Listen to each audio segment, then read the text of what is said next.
Me and probably everybody in here thought this fight was going to go down where Chad Mendes was dropping bombs in the first round, chasing Frankie around, trying to knock him out, and Frankie would try to wear him out and gas him into the later rounds. Frankie went right in there and started trading with him and knocked out a guy who has a great chin and is a great wrestler and has big power. So nobody can deny Frankie anymore. He looked amazing tonight, and he'll get whatever he wants.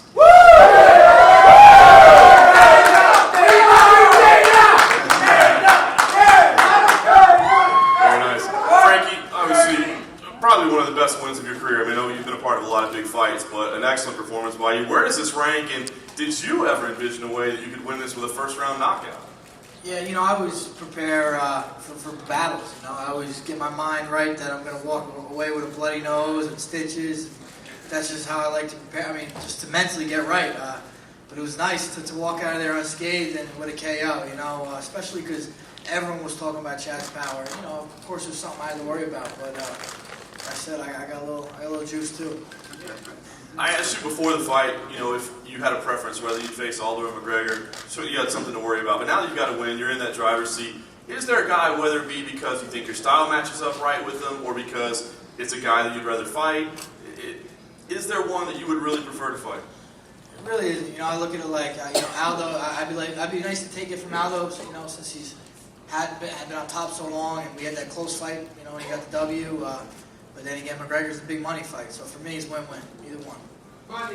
And last thing for you there, certainly there are scenarios where those guys could fight twice, close fight, whatever it may be. If that happens, Dana said you get what you want.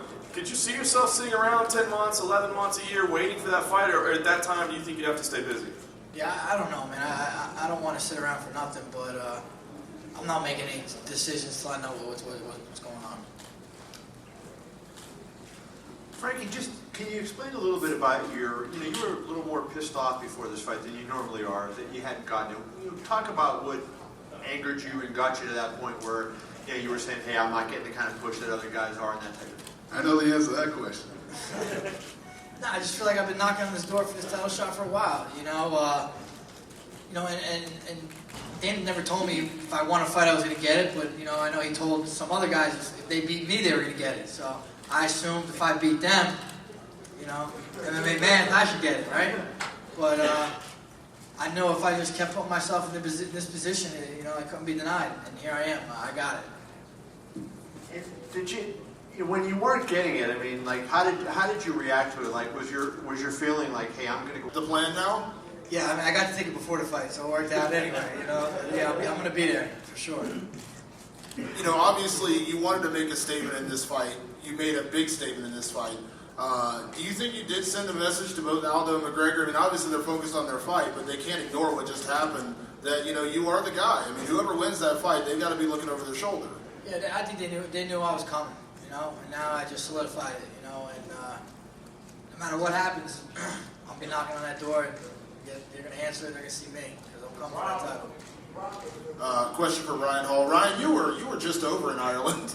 I think we probably had a little bit more insight into one another than we would have otherwise. But at the end of the day, I came from jiu-jitsu where you compete against people, at a high level all the time, and you run in, same circles. So really, the fact that there was a pre-existing relationship there, I don't think it was terribly strange, from a competitive perspective. But Artem is just a tough and dangerous guy, and I don't credit the fact that he was able to stop, from being finished tonight to me or anything like that. It was just that he's he's well coached and he's a tough athlete. But it was definitely an interesting experience. I think that we both had a little bit of an idea what the other was looking for. But again, he came out southpaw knowing that I know that he likes to fight open side against no matter against any opponent.